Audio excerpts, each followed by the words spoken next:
Este es el tercer encuentro de 4 de una miniserie que tiene el propósito de introducir 4 de los puntos de desencuentro entre las cosmovisiones cristianas y la ideología de género. El primero de los puntos analizados fue la familia, el segundo fue la moral y hoy nos enfocaremos en las diferencias entre ambas cosmovisiones con respecto al ser humano. Deseo aclarar que aunque en esta serie hablamos como cristianos, sabemos que no somos los únicos poseedores de una conducta moral diferente a las propuestas por la ideología de género en nuestra nación. Existen en nuestra nación cientos de miles de personas que, aunque no son cristianas, sí perciben la vida con la lente de los valores tradicionales que establecieron los padres fundadores de nuestra nación, valores que han permanecido por generaciones en un número significativo de hogares de la familia cubana en general. Para este tipo de personas, las personas que aunque no son cristianas conservan valores cristianos, resulta cuando menos incoherente que se trate de presentar como natural lo que a todas luces no es natural. Resulta desconcertante cuando alguien afirma que la pareja homosexual es tan natural como la pareja heterosexual, que una persona puede ser un hombre atrapada en un cuerpo de mujer o viceversa, que es natural y lógico que una mujer arranque de sus entrañas a su hijo porque entiende que en ese momento resulta un estorbo para sus propios planes personales, que la idea de que el hombre deba ser varonil y la mujer deba ser femenina es uno de los muchos prejuicios culturales que forman parte de mecanismos sociales de sometimiento que deben ser erradicados, dice la ideología de género, para lograr una sociedad verdaderamente justa. Es lógico que nos resulten inquietantes y hasta irritantes cuando desde las posiciones de poder y a fuerza de propagandas, legislaciones y resoluciones, ciertos grupos insistan en imponer la ideología de género como la norma que rige a la sociedad cubana. Evidentemente estamos en un punto en el que las posiciones tan discrepantes no pueden ponerse de acuerdo. De hecho, podríamos decir que son mutuamente excluyentes. Pero antes de reaccionar radicalmente ante estas conductas es necesario que al menos comprendamos por qué estas personas piensan de esa manera. En nuestro encuentro anterior analizamos que todos los grupos que se afilian a esta agenda de género lo hacen sobre la premisa del relativismo moral, independientemente de la diversidad que existe dentro de todas estas agrupaciones. Ideológicamente, todos creen que la moral es relativa. El relativismo moral condiciona el concepto sobre el ser humano, de la misma manera que creer en un Dios que establece absolutos morales determina nuestros conceptos sobre el valor, el destino y el propósito de la vida de un individuo. Veamos primeramente la perspectiva de la ideología de género sobre el individuo.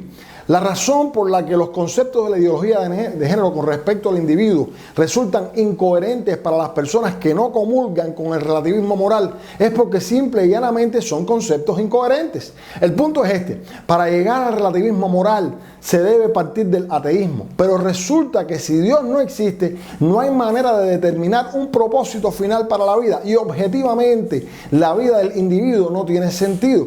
Pero resulta que el hombre no puede vivir de manera feliz si su vida carece de sentido, propósito y destino. Entonces, para ser feliz, lo que hace el relativista moral es fingir que cree que la vida sí tiene un significado, lo cual lo lleva inevitablemente a este tipo de conductas incoherentes. Esto es lo que ellos han dado a llamar las mentiras nobles. Veamos algunos de estos pensamientos clásicos. Por ejemplo, Jean-Paul Sartre describe la existencia humana como, dice él, una náusea, un bote sin timón a la deriva en un mundo interminable. Él cae presa de la incoherencia que se le presenta al negar la existencia de valores divinamente establecidos y a la vez necesitar urgentemente afirmar el valor de las personas. Así que recurre al autoengaño y termina diciendo: hagamos de cuenta que el universo tiene un significado, aunque de hecho para él no lo tiene. Otro ejemplo es el del antropólogo Lawrence Eiseley. Él describe al hombre de esta manera. Dice: el hombre es un huérfano cósmico, es el subproducto accidental de la naturaleza, un producto ciego de la naturaleza, más el tiempo, más la posibilidad. Es solo un pedazo de lino que evolucionó hasta la inteligencia. No hay más propósito en la vida, dice él, para la raza humana que para un insecto, porque ambos son el resultado de la interacción ciega del azar y la necesidad. No hay razón para su existencia y a lo único que se enfrenta es a la muerte. Otro es el ejemplo del bioquímico francés Jacques Monod. Él dijo en su obra El azar y la necesidad: el hombre finalmente sabe que está solo en la indiferencia del universo. Y el biólogo Richard Dawkins, un clásico, considera al hombre como una máquina electroquímica propagadora de ADN controlada por sus necios genes. En el fondo no hay diseño, ni propósito, ni mal, ni bien, solo indiferencia sin sentido.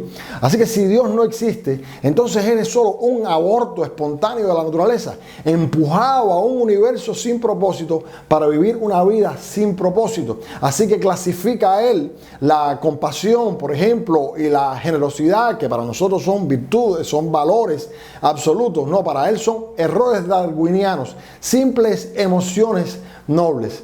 Para el doctor L.D. Roux, en su notable discurso ante la Academia Estadounidense para el Avance de la Ciencia en 1991, vemos que él razona de esta forma: si queremos evitar la opción del manicomio, donde se persigue la autocomplacencia independientemente de la coherencia social, o el otro extremo, el extremo de la opción totalitaria, donde se impone una coherencia social a expensas de la integridad personal, entonces, concluye él, no tenemos más remedio que adoptar una mentira noble que nos inspire a vivir más allá de los intereses egoístas y así lograr la coherencia social. El problema con esta mentira noble, como explican Moreland y William Craig en su libro, radica en que, al igual que el placebo, una mentira noble solo funciona en aquellas personas que creen que es verdad. Por lo tanto, la opción de la mentira noble conduce en el mejor de los casos a una sociedad en la que un grupo elitista de, vamos a decir, Illuminati, engañan a las masas para su propio bien, perpetuando esta mentira noble. Los grupos que han adoptado la agenda de género funcionan en realidad como estos Illuminati. Por supuesto que ellos saben en el fondo que un hombre es un hombre y que una mujer es una mujer, y que toda la retórica de hombres presos en cuerpos de mujeres, mujeres presas en cuerpos de hombres, conejos presos en cuerpos humanos y viejos pervertidos presos en cuerpos de niñas, es pura falacia, sin sustento científico, ni sustento histórico, ningún sustento siquiera filosófico. Para estas personas, la humanidad es una raza condenada en un universo moribundo. Debido a que la raza humana eventualmente dejará de existir, no existe diferencia alguna en haber existido o no haber existido. La humanidad no es más importante, dicen ellos, por ejemplo, que un enjambre de mosquitos en un corral de cerdos, ya que su fin es el mismo proceso cósmico ciego que escupió arbitrariamente en primer lugar al hombre, finalmente tragará todas las cosas nuevamente en este sinsentido. Es de esperar que el pensamiento sea incoherente, pero para quienes creemos en la verdad de las Escrituras, la perspectiva es totalmente diferente y con mucha coherencia. Veamos entonces esta concepción bíblica del individuo. Desde la perspectiva bíblica, el ser humano es la corona de la creación, tiene valor intrínseco, tiene destino, tiene propósito, tiene razón de ser, tiene esperanza para vivir. El Salmo 8, por ejemplo, es una de las muchas porciones bíblicas que argumentan por qué creemos así. En primer lugar, vemos en los versículos 1 y 9, o sea, el primer versículo y el último versículo de este texto, que el hombre no está a merced de la anarquía. Nietzsche predijo que algún día la gente se daría cuenta de que su ateísmo les había conducido al nihilismo, un estado de destrucción de todo significado, de destrucción de todo valor de la vida, e incluso donde se puede llegar a tener miedo a reflexionar. Pero para los cristianos Dios no está muerto, porque no se puede matar al autor de la vida. Para nosotros el mundo es coherente, sigue siendo cosmos, orden, porque Dios lo ordenó, así que ya no es más caos, porque Dios sigue siendo el rey que al hablar los cielos le obedecen. Su nombre sigue siendo glorioso en toda la tierra y los cielos son evidencia de su gloria. En segundo lugar, en el versículo 2 vemos que el hombre no está abandonado. El hombre moderno pensó que al liberarse de Dios se estaba librando de todo cuanto le reprimía y le sofocaba, pero descubrió que al matar a Dios solo había logrado quedarse huérfano. Esa orfandad le ha sumido en angustia, amargura, depresión y desesperación. Pero los cristianos creemos que la humanidad cuenta con la providencia divina. Cada niño que nace es un argumento irrebatible que silencia la incoherencia de los que se constituyen enemigos de Dios. Sus llantos son gritos insoportables para la paternidad, a favor de la paternidad divina. Quizá por eso es que consciente o inconscientemente estas personas promuevan el aborto. La tierna imagen de una madre amamantando a un niño es una fortaleza inexpugnable para quienes odian la idea del amor de Dios. Dios jamás abandonó a la humanidad. Continúa haciendo llover sobre buenos y malos y el sol continúa saliendo sobre justos e injustos. En tercer lugar, en los versículos 3 y 4 vemos el valor del hombre que no se determina biológicamente. La teoría de la evolución, lejos de otorgar valor al hombre, lo que hace es invisibilizarlo, porque desde la perspectiva biológica el hombre en realidad su valor es prácticamente nulo. Visto como un animal, aun cuando evolucionado, tiene un valor infinitesimal cuando se compara con la vastedad de todo el tiempo y el espacio. Para Blaise Pascal, el fundador de la teoría de la probabilidad, la condición humana, dice él, es un enigma. El hombre es al mismo tiempo tanto miserable como grandioso. Su miseria se debe a su insignificancia, que es un punto infinitesimal perdido en la inmensidad del tiempo y del espacio. Su corta vida está limitada en ambos lados de la eternidad. Su lugar en el universo se pierde en la inconmensurable infinitud del espacio y se encuentra suspendido entre el microcosmos infinito en el interior del ser y el infinito macrocosmo en el exterior. Para este genio de las matemáticas, el hombre solo puede captar la grandeza de su valor a la luz del sacrificio de Jesucristo en la cruz del Calvario. En cuarto lugar, vemos que el versículo 5 declara que el valor del hombre es infinito por el hecho de que es la imagen de Dios. El valor del hombre no se distingue en su calidad de ser viviente, sino en su particularidad de ser un alma viviente.